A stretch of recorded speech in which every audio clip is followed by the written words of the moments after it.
ثم أما بعد فأعوذ بالله من الشيطان الرجيم بسم الله الرحمن الرحيم قال الله تعالى في كلام المجيد والقرآن الحميد ألف لام ميم ذلك الكتاب لا ريب فيه هدى للمتقين قال النبي صلى الله عليه وسلم إن الله يرفع بهذا الكتاب أقواما ويذر به آخرين. میرے عزیز ساتھیو، آج جس محفل کے لیے ہم یہاں جمع ہیں وہ عظیم الشان محفل ہے. وہ ایسا محفل کہ ساری دنیا اسی کی خاطر بنی ہے، اور اس پر جو کلام اترا ہے اس کلام کی خاطر یہ محفل بنی ہے. اور جہاں اس جیسے مجالس اور محفلیں بنے جاتے ہیں ان پر اللہ کا رحمت برستا ہے. بات ہر آدمی جانتا ہے، لیکن صرف عمل کرنے کی ضرورت ہوتی ہے. جانتا ہر ایک ہے لیکن عمل کی کمزوری ہے. ہم جس امت میں ہم نے قدم رکھا ہے وہ امت مبارک ہے، اور جو نبی آیا وہ نبی بھی مبارک، جو کلام اترا وہ کلام بھی مبارک، جس مقام پر اترا وہ مقام بھی مبارک، جس رات اترا وہ رات بھی مبارک، جس مہینے میں اترا وہ مہینہ بھی مبارک، جس سال میں اترا وہ سال بھی مبارک، اور جس پر اترا وہ بھی مبارک، جو لے کر آیا وہ بھی مبارک، اور جس ذات نے بھیجا وہ سارے بادشاہوں کا بادشاہ احکم الحاکمین نے خود اعلان فرمایا کہ اسی کتاب کے اندر کوئی شک شبہ نہیں، یہ میں نے تمہاری ہدایت کے لیے اتاری.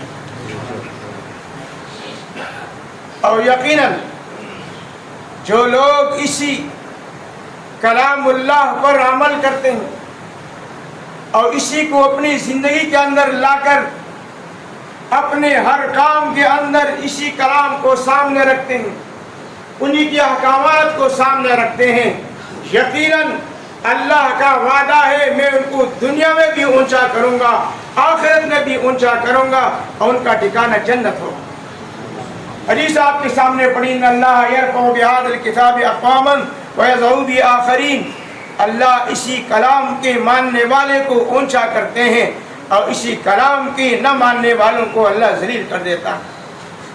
آج اگر دیکھتے ہوں جہاں مسلمان ہیں، جہاں مسلمان ٹھیک ہے مسلمان پر مصائب آئیں گے، اس لیے کہ دنیا مسلمان کے لیے جیل خانہ ہے، کافر کے لیے وہ جنت ہے. الدنیا سجن المؤمن و جنت الکافر. دنیا مسلمان کے لیے جیل خانہ ہے اور کافر کے لیے وہ جنت ہے. آج ہمارا دعویٰ لوگ کیا کہتے ہیں؟ کہتے ہیں مسلمان سے تو غیر مسلم بھی تو اچھا. یہ بات ان کی غلط ہے. یہ بات ٹھیک ہے کہ مسلمان کے اندر اعمال کی کمی ہے، وہ غیر مسلم ان باتوں کو اپناتے ہیں جو ہمیں اپنانا تھا، جو ہمیں اپنانا تھا انہوں نے اپنایا، اور جو ہمیں اپنانا نہیں تھا ہم نے ان چیزوں کو اپنایا. لیکن مسلمان کی شان بڑی ہے، مسلمان کبھی نیچے نہیں ہو سکتا، اس لیے کہ اللہ نے جنت کس کے لیے تیار کر رکھی ہے؟ کس کے لیے تیار کر رکھی ہے بھائی؟ مسلمان. اور مسلمان جب اسلام کی اس پہلو پر چلتا ہے، سنت کی طریقے پہ چلتا ہے، لباس سنت کی ہے، اٹھنا بیٹھنا سنت کی ہے، ہر معاملہ سنت کا ہے، اللہ اسی کی برکت سے پھر نیک اعمال کی توفیق دے دیتا ہے. آج ہمارا دعویٰ یہ ہے کہ بھائی شرعی لباس کی کیا ضرورت ہے؟ ہم تو فیشن کے در پہ ہیں. شرعی لباس کو پہن کر اللہ توفیق دے گا نیک اعمال کا. شرعی لباس اٹھنا بیٹھنا سیکھ کر اس پر عمل کرنا اللہ توفیق دے گا نیک اعمال کا. اگر اس بار پر دیکھتے ہو جہاں پر موسیٰ علیہ السلام پر 70,000 جادوگر نے ایمان لایا تھا، اس وجہ سے لایا تھا۔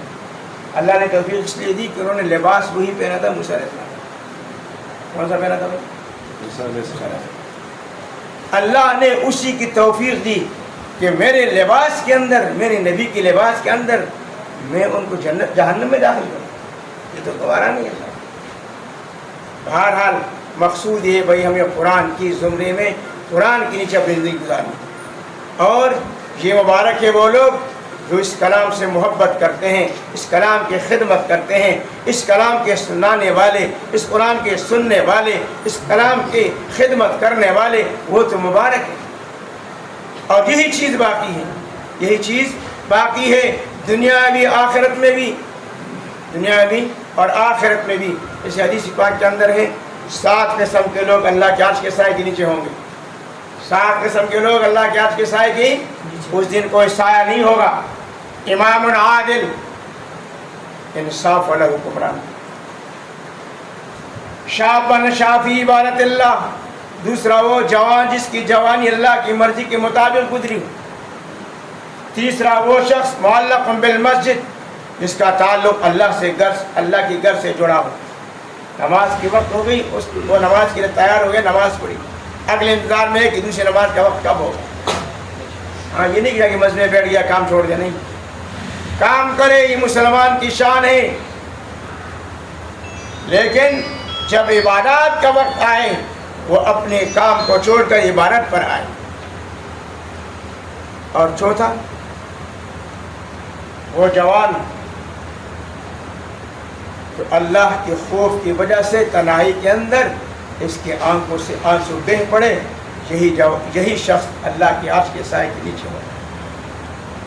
ایک وہ شخص کہ جس کو گناہ کی کوئی رکاوٹ نہیں، کسی نے گناہ کی دعوت دی اور وہ خوبصورت بھی، سب کچھ بھی، ان کے روکنے والا کوئی نہیں، ان کے سامنے کوئی رکاوٹ نہیں، یہ گناہ کر سکتا ہے، لیکن جب گناہ کے قریب جا کر اب کہتے ہیں انی اخاف اللہ، میں اللہ سے ڈرتا ہوں، یہی شخص اللہ کے عرش کے سائے کے نیچے ہو۔